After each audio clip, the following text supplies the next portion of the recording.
Good afternoon, everyone. Welcome so much to this webinar. We're going to give a moment or so for folks to slowly add on and join us for this conversation.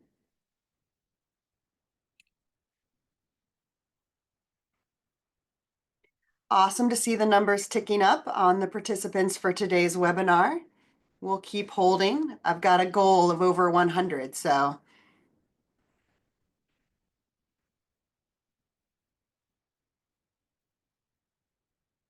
Excellent, 129. I'm starting to see the numbers slowly start to slow down. So good afternoon, everyone. My name is Megan Hurdle. I'm the Deputy Secretary for Biodiversity and Habitat at California Natural Resources Agency. Thank you so much for taking the time to join us today. I'm really thrilled to have the opportunity to introduce this incredible webinar today on the regulatory strategies to advance restoration with a focus on CEQA pathways.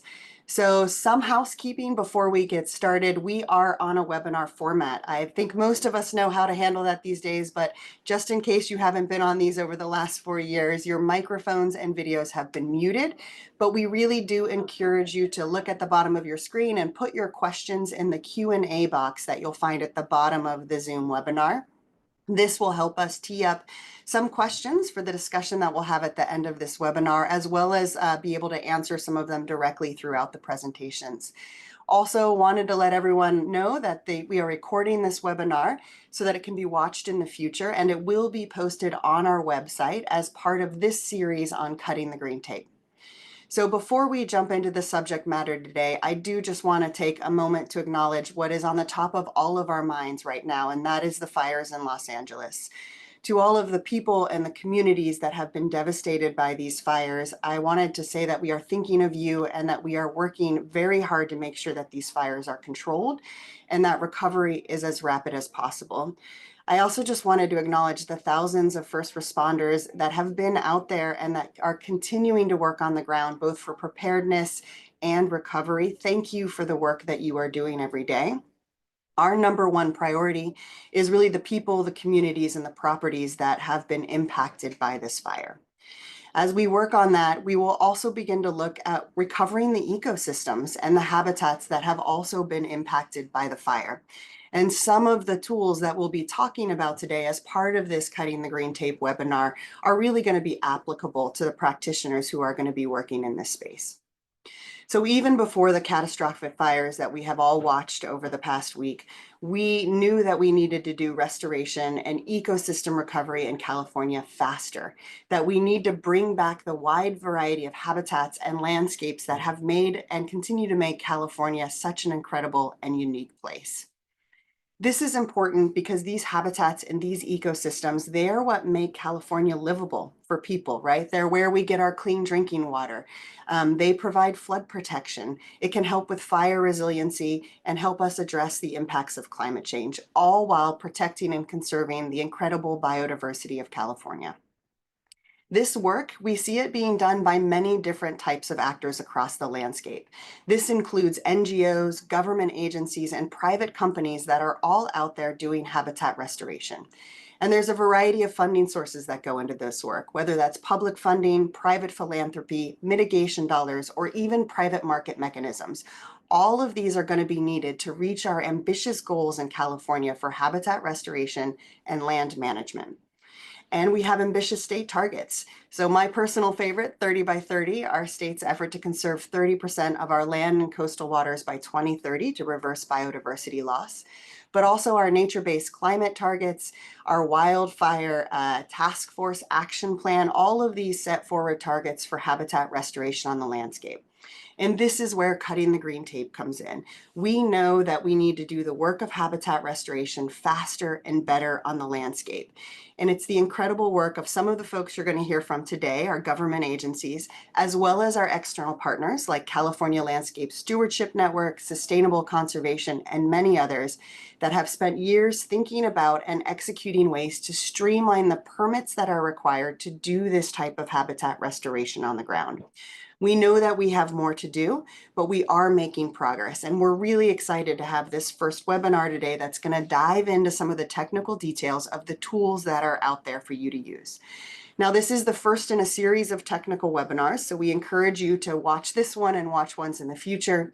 If you would like an overview of cutting the green tape, please take a moment to go back to our Secretary Speakers series that was hosted in December that really talks about the high-level policy and impetus behind some of this cutting the green tape work. I also want to give an acknowledgement that on Friday, we will be hosting a webinar on Proposition 4 climate bond rollout, because in addition to streamlining the permits needed to do the work, we're also trying to think about how to get money out the door faster and more effectively to help this work happen at scale. So thank you again so much for joining. You are an integral part to making cutting the green tape work. We look forward to having you learn about these tools, but also hearing your feedback on how they're working on the ground. So with that, I would like to invite a great partner on the screen with me, Kellex Nelson. She is with the steering committee of California Landscape Stewardship Network, which has really helped catalyze cutting the green tape with CNRA. She's also the executive director of San Mateo Resource Conservation District. You may not sleep, Kellex, I'm not sure. You clearly are wearing many hats, but I'm super thrilled to be able to pass over the facilitation of this webinar to you. Thanks so much. Thank you, Deputy Secretary. You've offered a compelling vision for the urgent need for regulatory efficiency in our work and really highlighted the purpose of this webinar today. For those of you who are joining, this webinar, as the Deputy Secretary mentioned, is part of a series of deeper dives into specific tools that you might use, some new, some less new, for efficient and effective regulatory compliance to advance restoration. Today's focus is on CEQA pathways, the new statutory exemption for restoration projects through the California Department of Fish and Wildlife, the programmatic EIR for CEQA compliance when using the State Water Board's new State Restoration General Order, and some pre-existing, like the categorical exemption for small-scale habitat restoration projects. The purpose of this webinar today is to give all of you who have joined access to the agency's staff for technical insights about why, when, how practitioners might utilize these CEQA tools. We were going to be joined by John Fitch, CAL FIRE's Vegetation Management Program Manager, to learn more about the Cal VTP, or Vegetation Treatment Program's Programmatic EIR. However, John and many of his colleagues have been deployed to provide assistance in Southern California right now, and we're grateful to him for that work and that focus today. So we'll begin with presentations from agency staff. Then we'll have some opportunities for those of you joining today to get some of your questions answered. And then the staff will offer some key parting thoughts or guidance from our presenters will. So stick around for that, and we'll end by 1 o'clock. As you think about the questions that you might have, I want to give you a heads up that whereas other webinars have provided more opportunities to discuss policy and high-level issues or needs, today's opportunity is to talk to the technical experts regarding the specific tools being highlighted. So I would love to invite our presenters on the screen and introduce them. Brad Henderson is the program manager for the California Department of Fish and Wildlife's Cutting the Green Tape program. Brad has been with CDFW for over 20 years and has worked throughout California in both public and private sectors. And Lynn Koster is a senior environmental scientist at the Central Valley Regional Water Quality Control Board. She manages the stormwater and water quality certifications units in the Redding office and serves as the region-wide water quality certifications program manager, a program dedicated to implementing efficient and cost-effective measures to permit dredge and fill projects and advance restoration. So I'm going to pass it over to you, Brad, to go ahead and make your presentation, and then we'll switch to Lynn. All right, thanks so much, Kellex. I've got the screen share hopefully started, and someone can let me know if that has not started. And we'll rearrange the windows. Thank you so much. All right, well, thanks so much, everyone, for being here today. I'm really excited to talk about this topic. My name is Brad Henderson. I'm the Department of Fish and Wildlife's Cutting the Green Tape program manager. And our program, the Cutting the Green Tape program, whoops, I didn't mean to do that, was created back in late 2021 to increase the pace and scale of habitat restoration. These actions will help address the biodiversity crisis as well as the climate change emergency. So indeed, these things are very urgent. We believe that. We achieve our mission by developing new streamlined tools and improving processes. The CGT program is housed within CDFW's Watershed Restoration Grants Branch, which is a part of the department that's never really worked on CEQA or environmental permitting other than funding some of these activities. So it is something that is still really new, and we just celebrated our 3-year anniversary. Our program has 3 primary focal areas. The first, as Watershed Restoration Grants Branch, is to improve our grant funding procedures, and we hope that we've made some major improvements in the last few years on getting that money out the door. A second focus is developing and implementing new restoration permitting tools and CEQA strategies. We're going to talk about CEQA in just a second. And finally, and probably the most fun, is collaborating with practitioners and agencies on project designs, project implementation, permitting, monitoring, and more. In short, we really enjoy fixing things. Have you got CEQA? Probably need it. CEQA, of course, is the California Environmental Quality Act. So any public agency considering carrying out a project, funding a project, or permitting a project must either prepare CEQA documents or utilize CEQA exemptions. In the old days, we mostly saw project-specific CEQA environmental documents, such as project-specific environmental impact reports, mitigated negative declarations, etc., even for beneficial restoration projects. And these are long and drawn-out procedural processes that do a lot of good in terms of informing agencies and when they're making a decision, informing the public about a project's impacts. But I think there's been a real awakening that we may not need to follow the same procedures for development projects as maybe we could for restoration projects. And so today we have a whole new world of CEQA. We have new options, things like programmatic CEQA platforms for restoration, like CalVTP, or the Statewide Restoration General Order Program EIR that you're going to hear about today from Lynn. We also have categorical exemptions for restoration, in particular, the Class 33 categorical exemption for small habitat restoration projects. These are projects that are under 5 acres, and that's wonderful, but of course we want to go bigger than 5 acres. And so we have something else that I'll be talking about today, and this is called the Statutory Exemption for Restoration Projects, or SERP, which will be the subject from here on out. So SERP is a complete exemption from CEQA.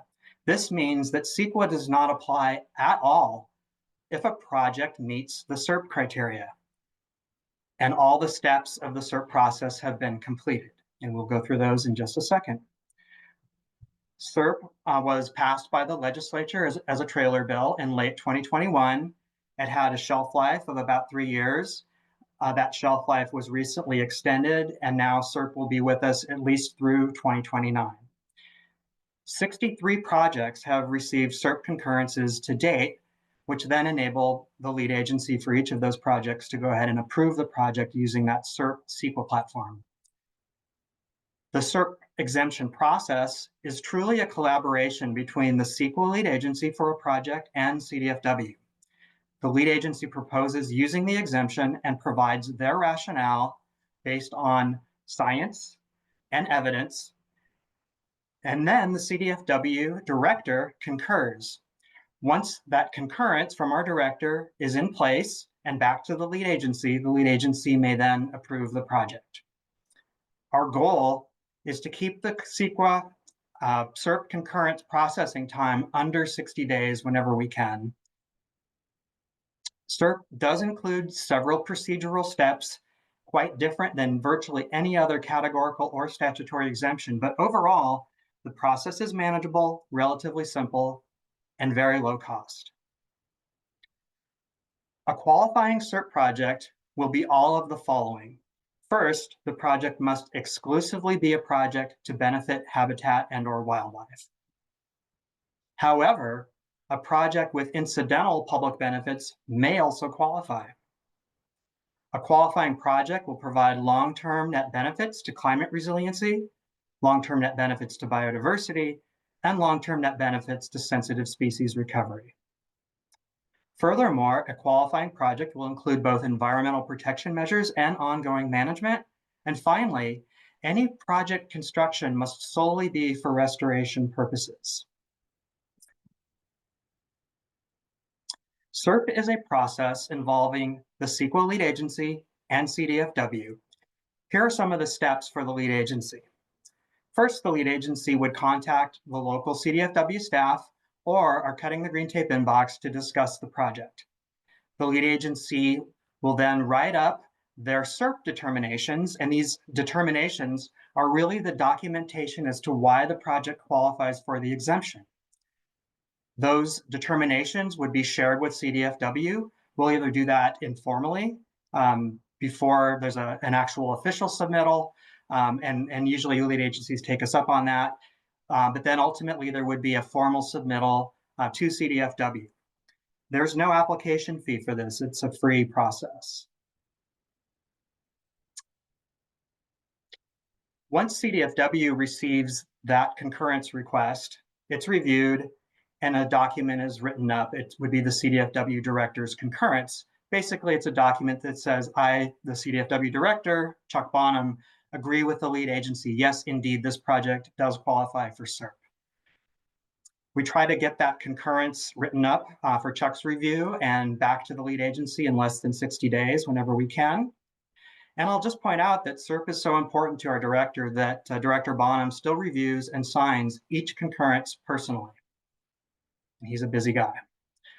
Once the CDFW concurrence has been received by the lead agency, then the lead agency may go ahead and approve the project using SERP as the CEQA platform. And in addition to that, any other approvals by public agencies for that same project can also use the SERP CEQA platform. But because that's already been through the concurrence process with the original first lead agency, any subsequent approvals don't have to do that again. They can simply use the rationale that was used the first time around, so long as the project hasn't changed in such a way that it would affect the lead agency determination or the concurrence. And then finally, the lead agency has approved the project, and then they're required to do something very unusual. This is part of the legislation that established SERP. They need to file a mandatory notice of exemption with CEQA Submit in the Governor's Office of Land Use and Climate Innovation, and that needs to be done within 48 hours of approving the project. That's a very unusual requirement, and we try to always remind lead agencies about that. All right, so now it's time for some tips and tricks, especially if you're a lead agency or project proponent who hasn't yet used SERP for one of your projects. We really encourage you to explore the SERP website and story map. You can get a lot of good information on the website. The story map will show you the great diversity of project types that have used SERP already. And again, there's been 63 projects and counting. You can also take a look at real-life examples of successful SERP projects by looking at both the lead agency's determinations document as well as the CDFW director's concurrence document, and see how those two documents work together. SERP has no built-in public review process, and remember, as I mentioned earlier, it is a complete CEQA exemption. We therefore ask lead agencies to please engage respectfully with tribes, affected public agencies, and any interested persons who care about the project site.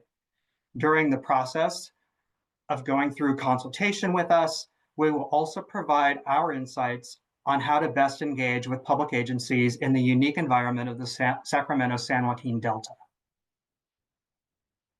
As I mentioned earlier, we always encourage lead agencies to provide an informal draft before making an official SERP request. This helps the official process move along much more quickly and smoothly.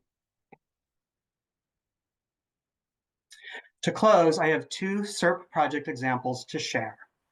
SERP can work for many project types and in virtually all habitats and regions of California. So let's start at the southeastern end of the state with the Bombay Beach Wetlands Project at the Salton Sea. By creating and enhancing wetlands on the shore of the receding Salton Sea, this project is expected to benefit birds and desert pupfish in a unique, threatened, and rapidly changing desert environment. Wetlands creation will also help to reduce dust emissions that currently affect both people and wildlife. And remember that incidental benefits are okay under CERP. Wetlands wet the the land surface.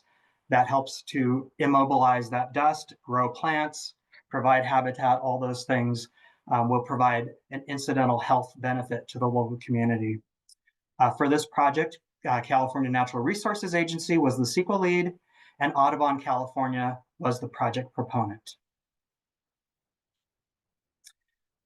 Now we're going to transport ourselves all the way up to the northwestern part of the state, to the Upper Yurok Reservation in the vast northwestern forests of California along the Klamath River. This project, It Needs Fire, is a thinning and cultural burning project that will restore ecological function and forest health with incidental safety benefits, by the way. In fact, as habitat quality improves, the forest will also provide important native foods and raw materials to the Yurok tribe. For this project, CAL FIRE was the CEQA lead agency, and the Cultural Fire Management Council was the project proponent. I'd like to thank the council for use of this photo. So that really concludes our simple toe in the water to look into how CERP works. But that's really the basics. And hopefully this has been useful to you, and happy to answer questions later. Got a picture of my team here. And in fact, we're all saying hi from Bombay Beach, where there's been some really nice graffiti created just for us. So thank you so much for your time today. And just remember that CERP is a versatile, adaptable, and powerful tool to advance restoration. Thanks so much. Back to you, Calix. Thank you, Brad. There's a lot of information there. I'm also particularly impressed that you're the only person I've ever met who managed to turn CEQA into a dad joke. So we're going to bring Lynn on screen now, and after Lynn's presentation, we'll bring both Brad and Lynn back for some Q&A. Thank you, Calix. And I'll go ahead and share my screen.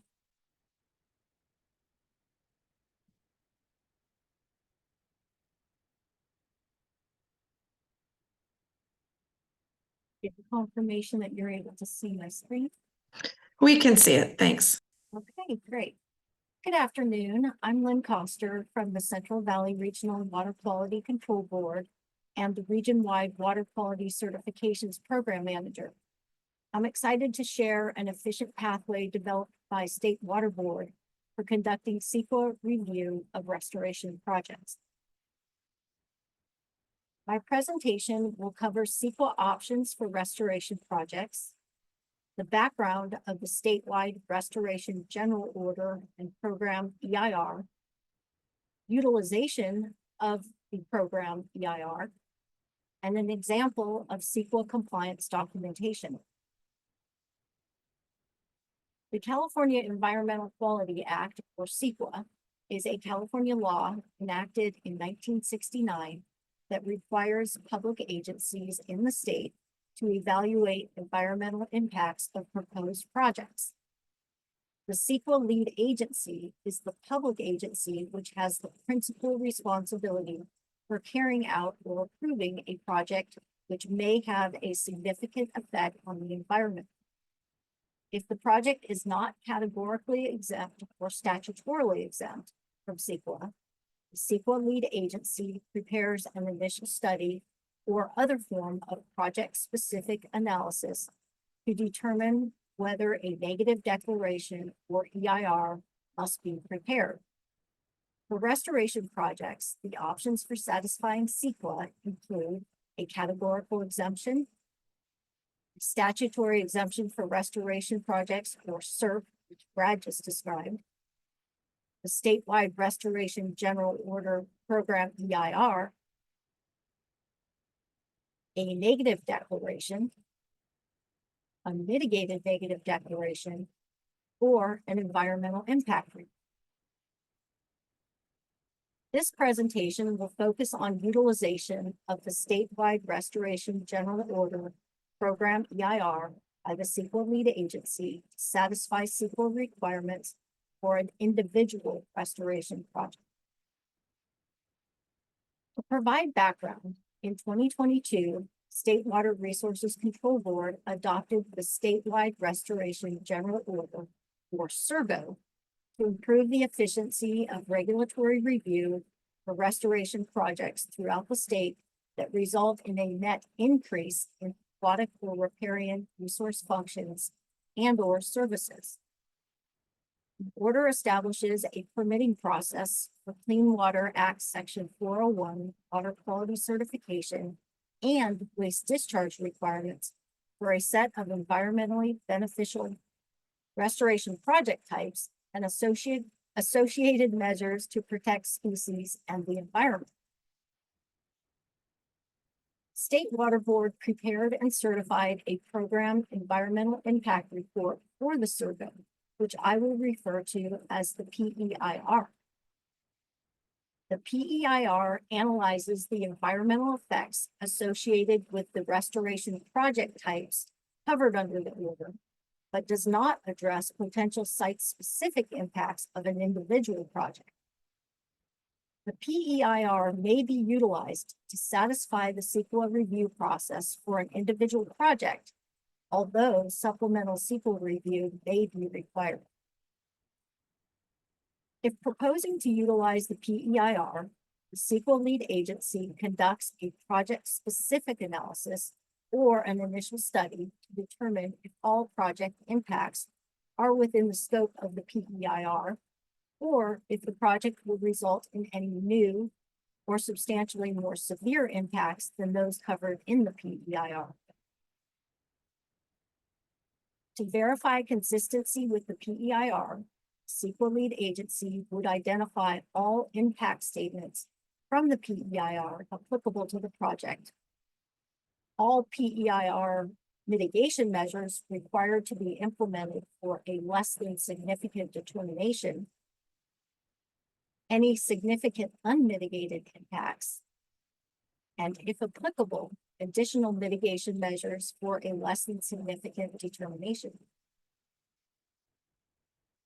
Although difficult to see the details, this is an example of a spreadsheet developed by the North Coast Regional Water Quality Control Board to analyze project-specific impacts and document consistency with the PEIR. The first column lists the environmental factors potentially affected by the project. The environmental factors are the same as the review checklist provided in Appendix G of the CEQA statute and guidelines, which serves as a suggested environmental checklist form for use by the lead agency. The second column lists all impact statements from the PEIR that apply to the project, and the next column lists the applicable mitigation measures identified in the PEIR that would be implemented for the impact to be considered less than significant. The following column identifies any significant impacts that remain after mitigation, followed by additional mitigation measures required for the impact to be considered less than significant. The final column is used to provide a description of the project-specific impacts or other comments related to the impact statement.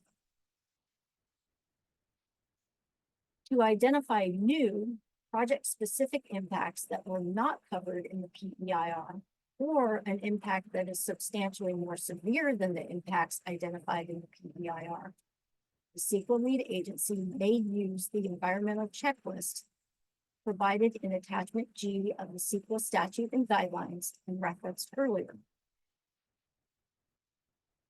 If the project-specific analysis identifies a new project impact that is not identified in the PEIR, a project impact that remains potentially significant after incorporating mitigation measures identified in the PEIR, and/or an impact that is substantially more severe than the impact identified in the PEIR, supplemental CEQA review may be triggered.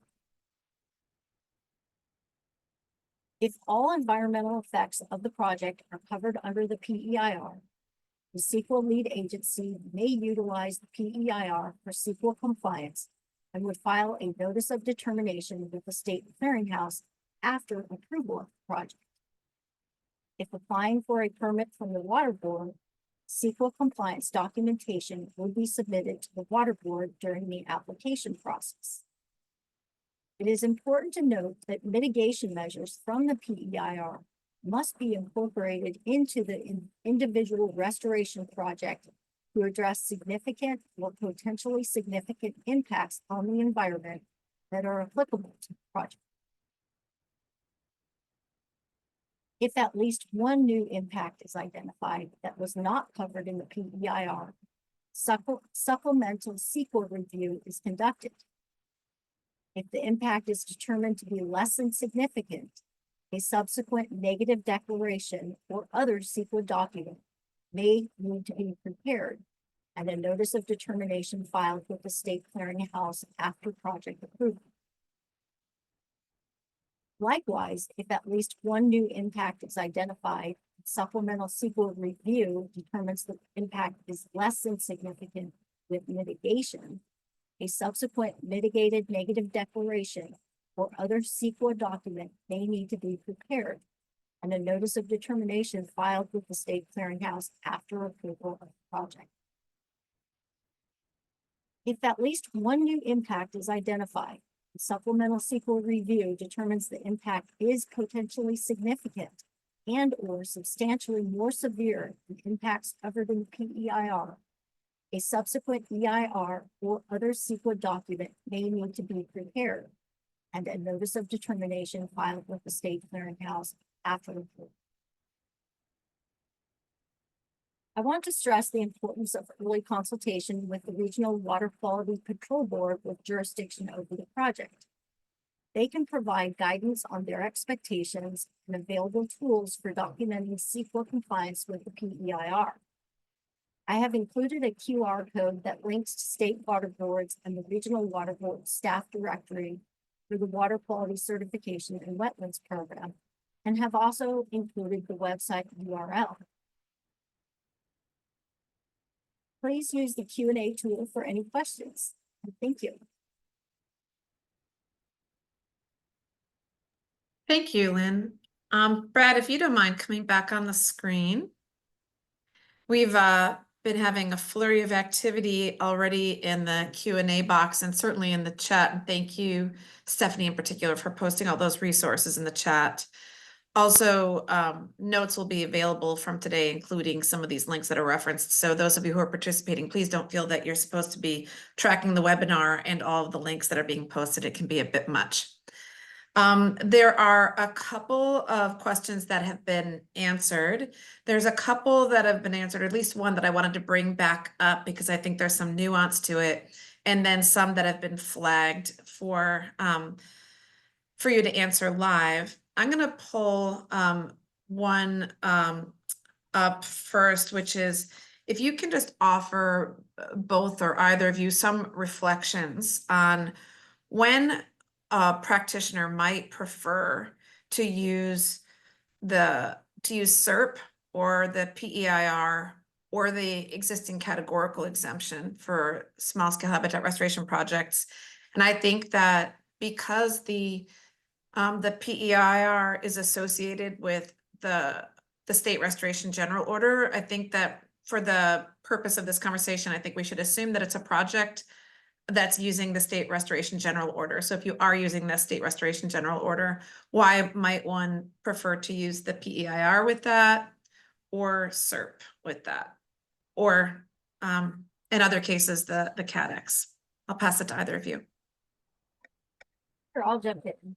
I really think it's the CEQA lead agency's preference. There isn't a right way. It's not like SERP is the correct way for this type of project or the PEIR is the correct way. There are options, and prior to these two pathways, a lot of restoration projects used a mitigated negative declaration. It's probably the most frequent if it didn't fit a categorical exemption for a small habitat project. I would say, again, it's up to the CEQA lead agency, but if a project fits under a categorical exemption, obviously that's probably the most efficient and easiest pathway to satisfy CEQA. After that, it really is a personal preference. Brad? Yeah, thanks for that, Lynn. And I'll add, and one of the questions touched on this is because SERP has this exclusively restoration requirement, there might be projects where it might be challenging to use SERP, where then the SRGO program EIR saves the day. And so those are real conversations that are happening all the time with project teams and with cutting the green tape here at CDFW and our regional boards and the state board. And so it's really worth an exploration. There are no wrong answers as long as you have a CEQA platform that works. But certainly, if your project qualifies for the small habitat CADX, by all means, that has the least amount of process. And that would be the first place to look. And of course, ultimately up to your lead agencies, and not just the first lead agency, but that whole string of lead agencies that might be involved in sequential project approval. So you want to think about both short-term and kind of the whole permitting life of the project as you're going through. I thought I And mentioned, then, oh, sorry, Kelly. go ahead. No, please go ahead. I thought I would mention too, I think it was highlighted in my presentation that oftentimes there are project-specific impacts that aren't within the scope of the PEIR, and then additional CEQA review is required. That could be a reason that maybe the CEQA lead opts to use the SERP. One more follow-up question for you both on that is certainly it's up to the project lead to determine what CEQA pathway they want to use by definition. Have you heard any feedback from people who are the project leads about their thought process and what they preferred or why they choose one over another, or whether they felt like that was a good decision for them or anything like that? Yeah, we have, and we actually sent out a survey with each completed SERP concurrence. We actually asked the lead agency some questions. How was the experience? Did this process save you time? Did it save you money? And those sorts of things. And so certainly either of the, and we'll throw in CalVTP too as the third kind of leg here of kind of large scale CEQA options. Any of those are guaranteed pretty much to be a big savings of time, money, and frustration as opposed to the old way of doing things. And I really think it gets down to the nuances of the project.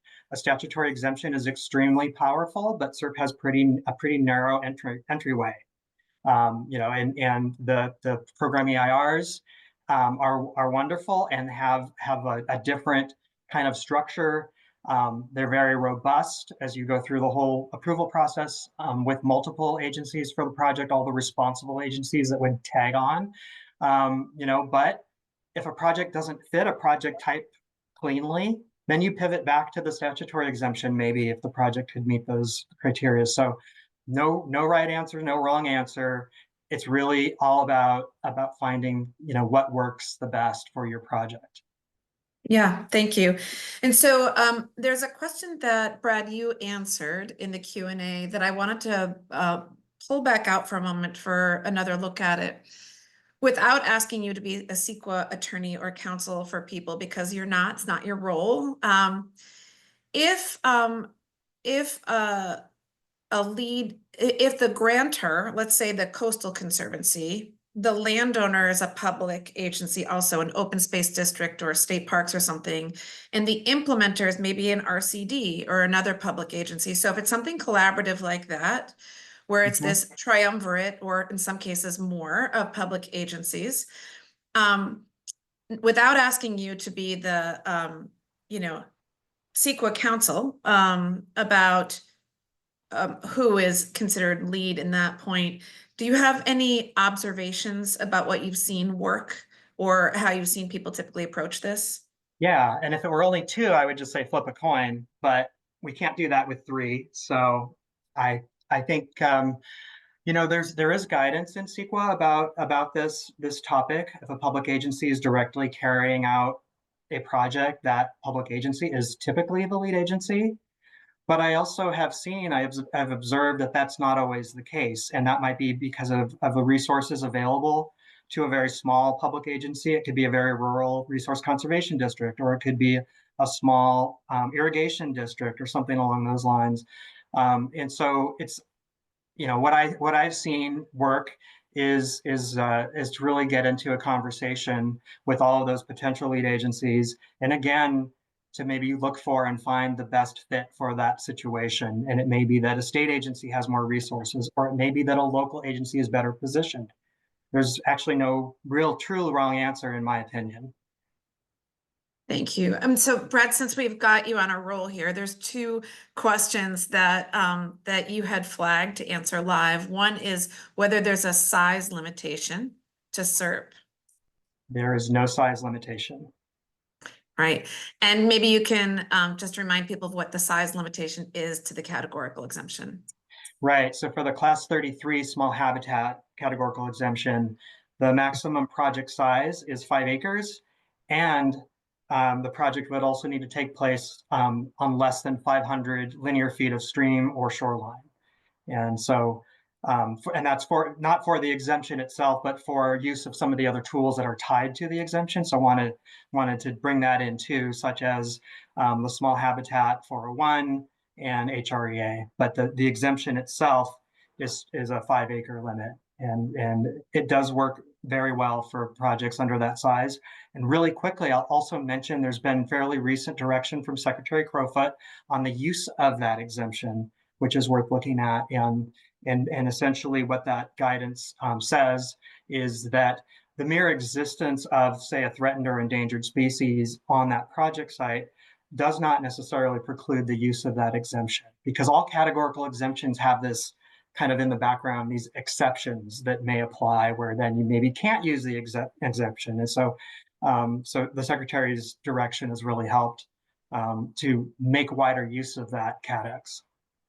Yeah, I see, Stephanie, you were on. I was going to ask you to do this. I see Stephanie put that memo in the chat, and that was one of the first recommendations in the Cutting Green Tape report, was asking for clarification on how that existing CADEX can be used. I know at our RCD we use it extensively. I encourage people to use it if it fits, use it.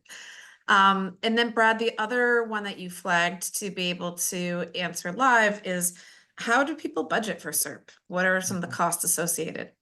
Yeah, so we've asked this question, and I think there may be some some variety as to the answer, but we believe that it's around 10% of the cost of a normal CEQA process. And remember that in order to use SERP, you need to base the lead agency's decision to use SERP on best available science and substantial evidence. And so gathering that takes some time and money. And also remember that SERP is only a CEQA exemption. So there may be other types of information besides just what's needed to answer the SERP questions. There may be the need for other types of studies or evaluations, or things that would be required for other, other approvals along the way. So that's as far as the CEQA process, though. We've heard kind of at the very upper end of cost savings. The Coastal Conservancy reported to us that using SERP for one of their large projects saved them $1.3 million that they had scoped to do a full EIR. So that's real money, and we're super proud of being able to help facilitate those kinds of things. Thank you, Brad. And then Lynn, a question for you is, if CDFW issued a SERP concurrence, would the Water Board require a PEIR? Yeah. It's up to the CEQA lead agency how to satisfy CEQA. And, if there ever was a situation that the Water Board didn't concur with the CDFW's determination that it was statutorily exempt, we have that ability, and we're a responsible agency, so we would have those conversations early on. So I can't really see that situation ever happening, but yeah, there would be a more formal process if we didn't agree, but we don't require a certain type of CEQA compliance. Right, and in fact, that's sort of counter to what CEQA is, right? CEQA, there's no one that is, neither of these agencies is requiring any project proponent to do that, to do a particular CEQA pathway. Were you going to say something, Brad? Oh, go ahead. I wanted to add something on those, so after you. Okay. Well, I'll add something really quick, just for this group. the number one type of agency that's used SERP and far and beyond more than any other has been the state and regional water boards. So I think that's significant that, they have the SRGO Programmatic at their disposal, but they're also embracing SERP for projects that again fit the situation, the context specific best choice. Another question I'm going to pop over to is I think people are having a hard time believing it's really true. So is it possible to use these tools at landscape scale? Is there a size limit? And has anyone have either the PEIR or SERP been applied at any scale? We're talking about thousands of acres or tens of thousands. I can take that on. We have an example of that working its way through the process as we speak. And it is a watershed-wide Arundo removal project. And so it has not been approved yet. It is being evaluated, but our hope is that it will work and then we can replicate that later.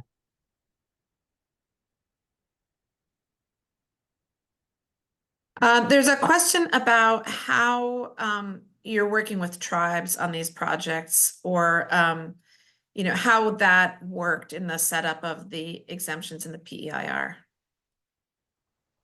Sure, I can take that on. So when CEQA was conducted for the statewide restoration order, obviously they had to comply with 8052, which is the tribal notification component. When they were developing the order, some of the comments from the tribes were, how would they know about these individual projects that were certified or permitted under the statewide restoration general order? So there is a component of the order that requires the applicant to submit a request for a sacred lands search with the California Native Heritage or Native American Heritage Commission to determine if there are any tribal resources in the area of the project.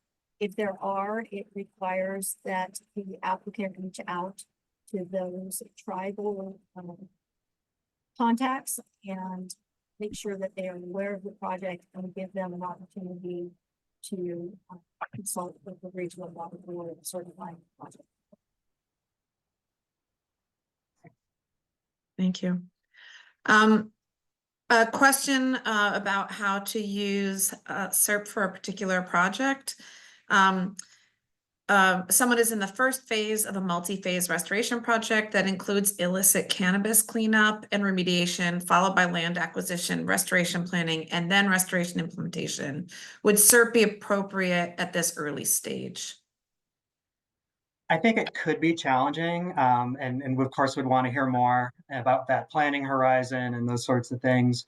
But SERP's not that hard, and so you can look at the entire life of that project as a large phase project, but also think about whether or not, because of funding or timelines or locations, if it really should be one giant phase project or maybe a series of smaller projects. And that's really for the project team and lead agency to figure out. But I think, again, kind of the downside of kind of jumping into SERP too early could be that you haven't gathered all the information to really answer some of those questions about substantial evidence, best available science, and that sort of thing.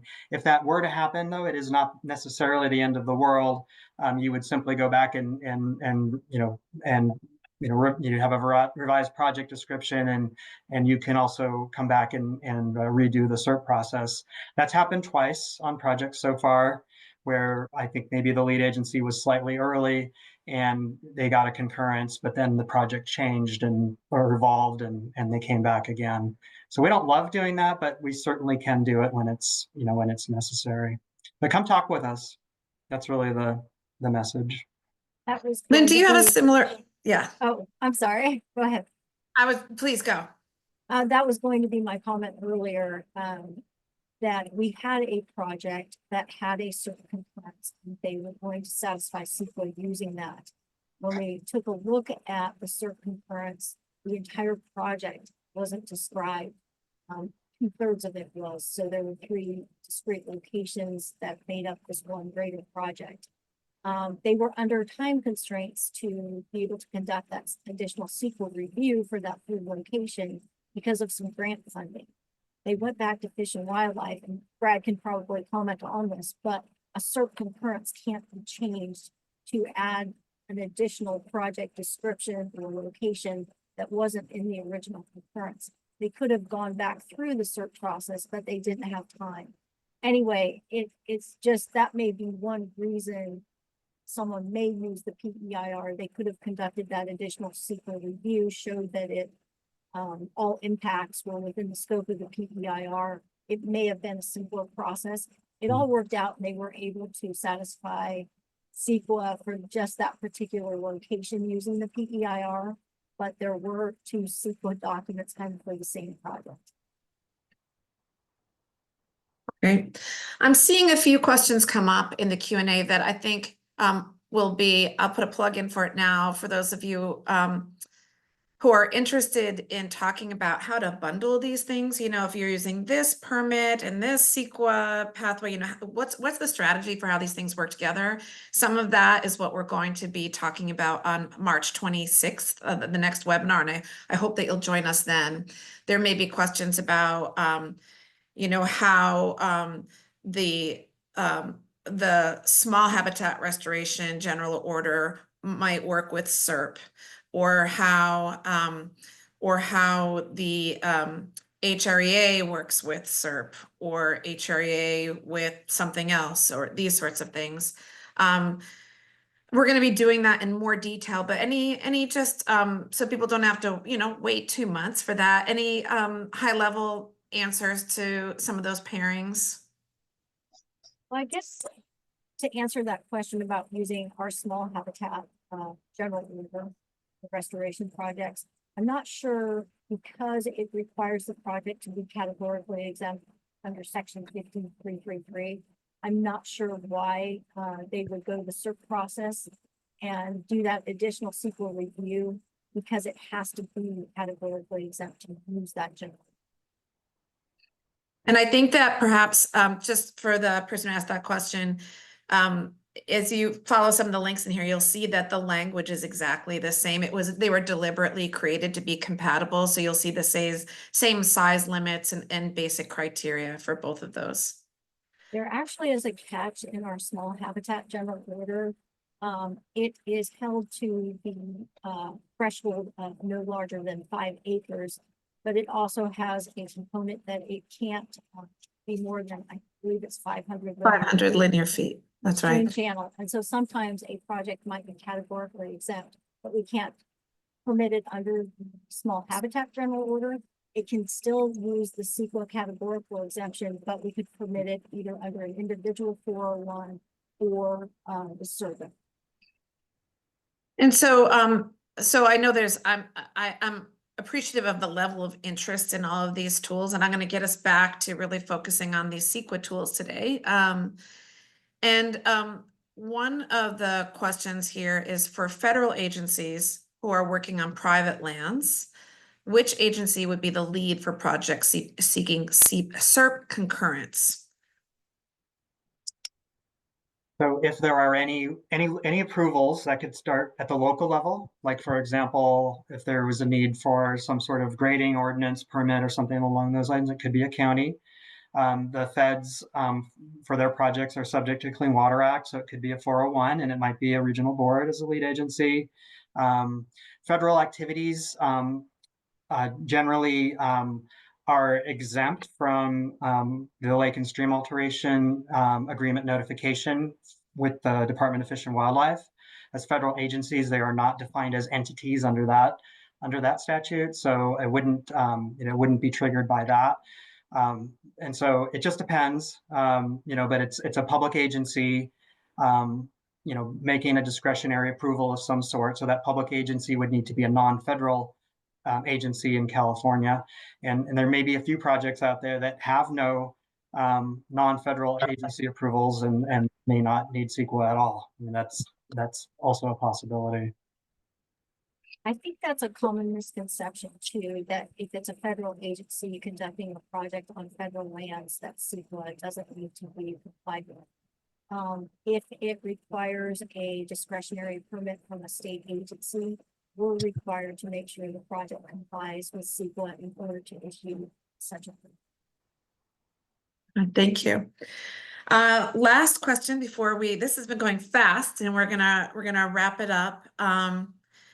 This is another question. Actually, it's posed to you, Brad, but I'm gonna ask it of both of you, which is, are you anticipating the, oh, no, I misread it. So Brad, it is just for you. Are you anticipating the number of restoration actions per year covered by SERP to continue growing over time?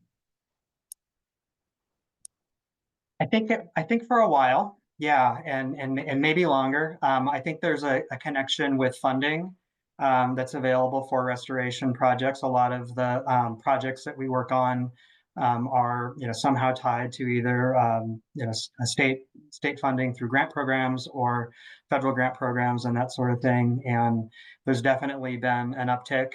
And I think we're on the cusp now of seeing. I believe the vast majority of restoration projects using at least one of these efficient tools, be it Surgo Program EIR, Cal VTP, or SERP for these big projects. And so I think that's growing. There may still be a place somewhere for project-specific environmental reviews. Some restoration projects are actually controversial and probably need some greater public review, and that I think will be a small percentage moving forward. And I hope we see more restoration. That's my dream. Let's keep increasing it until we're all done and restored everything. That sounds like a good transition into asking you each for your one big thing that you want to say today for the people who are here. What is one big thing that you wish to impart to this audience? A tip, a contact, a priority, something to emphasize, something to make sure people do or know, anything at all. What's your big one thing? I guess I'll go ahead. So what you asked about feedback that we get on using the PPIR, and I think the feedback is that people aren't sure how to use the PPIR, how to document that compliance. What does that look like? My parting remark is that the 9 regional water quality control boards and state water board are available to provide guidance on CEQA documentation. I know Northwest Region and Region 5 have spreadsheets that someone could use as an example of how to document. So please use that contact list for all of the regional water boards and state water board. Reach out to staff. We're happy to. And Brad, did you?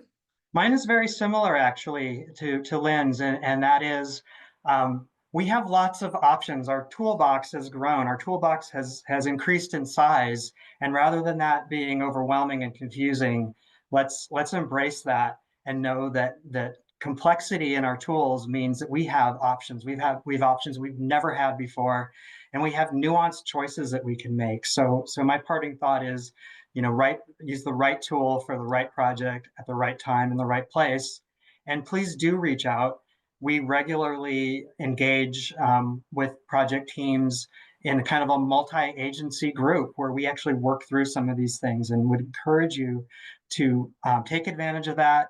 You don't have to go it alone. We're all excited about this, and we want you to use the most efficient tool to get your restoration project done. Thank you both so much. We have covered a lot of ground today. I'd love to invite Megan on the screen, and thank you both for having joined.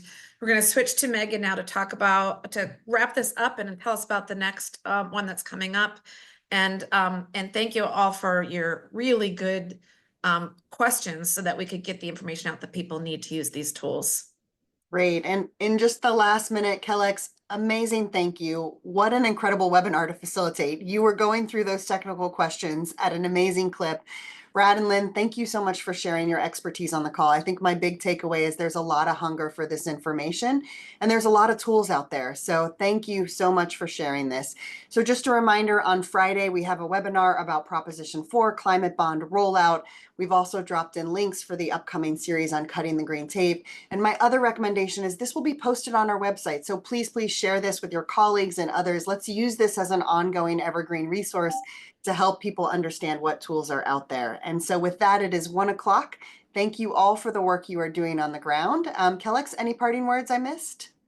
That's it. Thank you. All right, thanks all. We'll see you at the next one.